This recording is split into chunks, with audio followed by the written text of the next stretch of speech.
grinding it out and working, pulling on others if you have to, just trying to outwork the next person, and that's the biggest thing.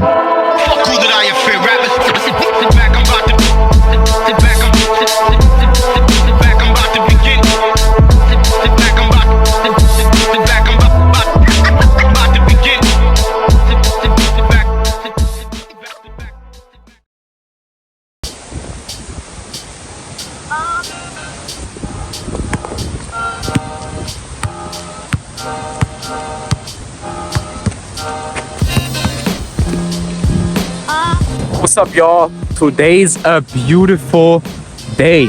It's sunny, it's warm, it's a little bit windy, but it's still a perfect day to go outside and hoop. And that's exactly what you should be doing too. Go outside and work on your game.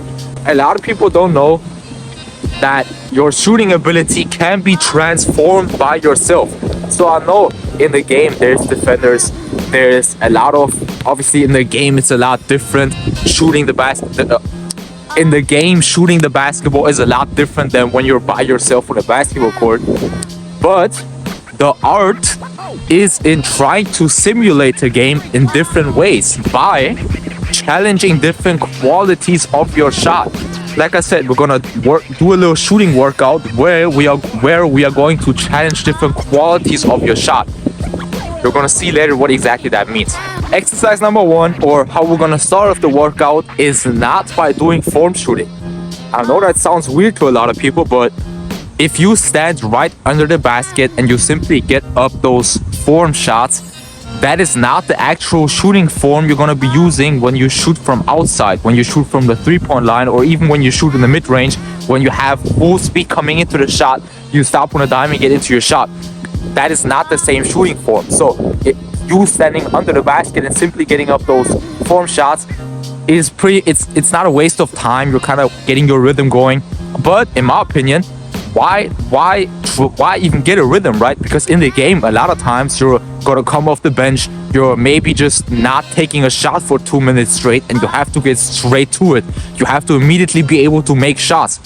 So that's why, for me, I don't start my workouts with form shooting. I immediately get to not high intensity shooting drills, but I immediately get to something that challenges my shooting ability. Exercise number one, we're gonna work on shooting with weird footworks. We're gonna work on shooting a little bit out of balance, but then finding our balance in the air.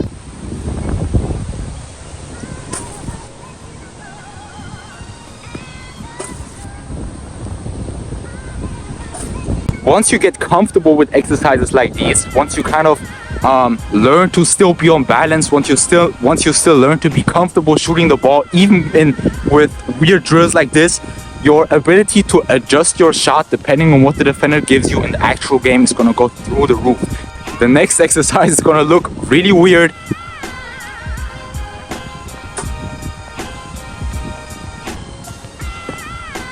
Again, and even if you're not gonna shoot those shots in the actual game, we're still working on your general ability to adapt your shot, to shoot out of imperfect positions, which is also gonna help you on your regular three-pointers. Because in the actual game, every shot is different, right?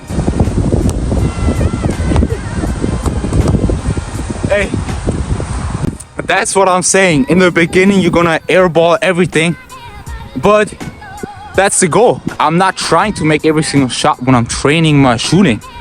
Like, a lot of people train their shooting, but they make like 80% of their shots. You're not getting better. That's a great way to get rhythm before a game, but when I'm trying to improve my shooting, my goal is to struggle and actually like miss shots. Alright, so now same thing off the dribble. In the game, if you actually want to become a lethal off the dribble shooter, you also have to shoot off the dribble out of weird angles, maybe you gotta shoot from the side a little bit.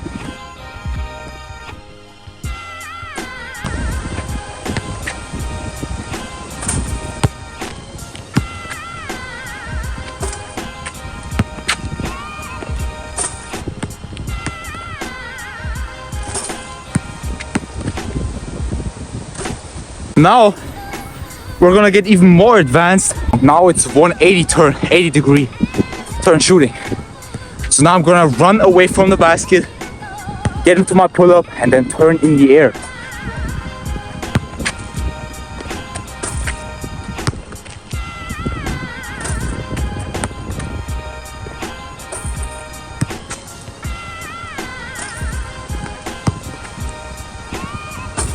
If you airball every single shot going slow, then keep going slow. But once you make a couple shots, then you start to go faster and faster. That's how you improve. Next, I'm gonna work on some energy transfer stuff because my mid-range jumper is pretty good.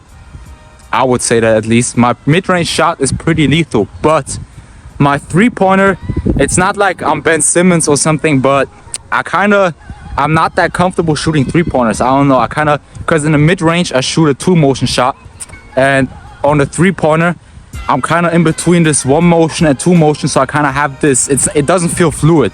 That's all I'm saying. So that's exactly why I'm gonna work on some energy transfer. I'm gonna work on having that one motion shot. So for the first exercise, I'm gonna shoot three-pointers without jumping. It sounds weird, I know, but if I cannot jump on my three-pointers, I'm forced to have a one motion shot. If I have any hitches, any glitches, any pauses in my shot, I'm gonna airball every single shot. So now I'm forced to get a one motion shot.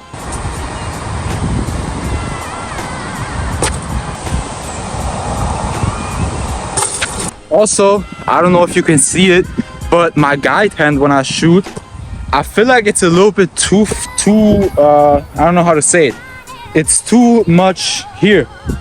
I'm holding the ball like this. But I think I gotta change it a little bit because that's how the greatest shooters all do it. They have the guide hand here. And I'm here.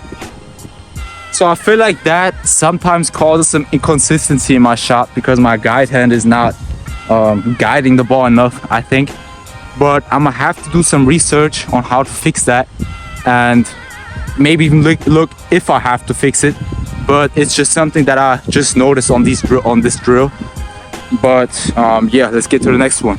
Next drill, I'm gonna work on some rip down shooting. So I'm gonna have the ball, I'm gonna switch it up. Sometimes I'm gonna have the ball here, quickly rip it down, boom, and from there get into my shot immediately. And sometimes I'm gonna have the ball here, rip it down, and from there get into the shot.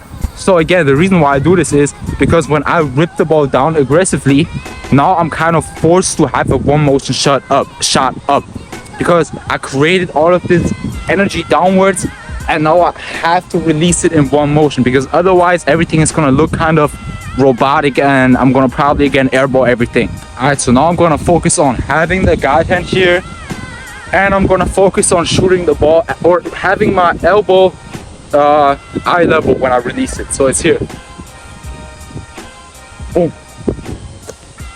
I don't know, it kind of feels weird, but that's how it goes when you change your shooting form a little bit. It's always gonna feel weird at first, but you gotta stick to it for some time and just experiment with it, and then you're kind of gonna figure out if it actually works for you. So yeah.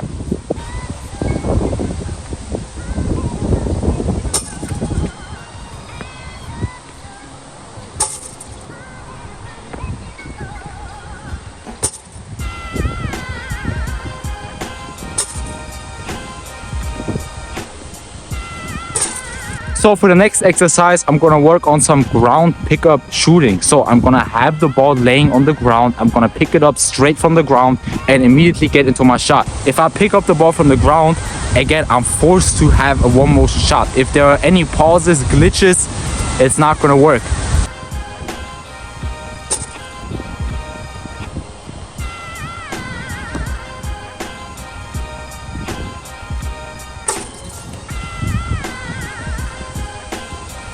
Hey, I think I just figured something out. I don't know what exactly I figured out, but my three-pointer feels a lot more smooth. I kind of got that feeling of how it should feel to shoot a one-motion shot, if that makes sense.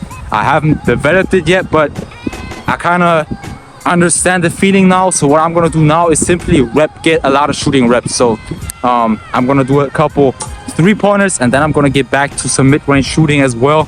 I'm going to aim for around 50 makes on the three-pointers and 50 makes on the mid-range shots. So obviously I'm not going to put everything in the video.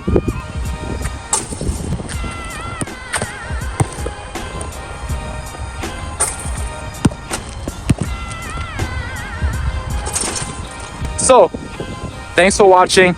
Road to Steph Curry shooting. This is just day one. If you wanna follow the journey, then subscribe. I also have a lot of different type of videos on this channel and dropping in the future. So make sure you check out that as well. Subscribe, like if you liked it, and see you all next time.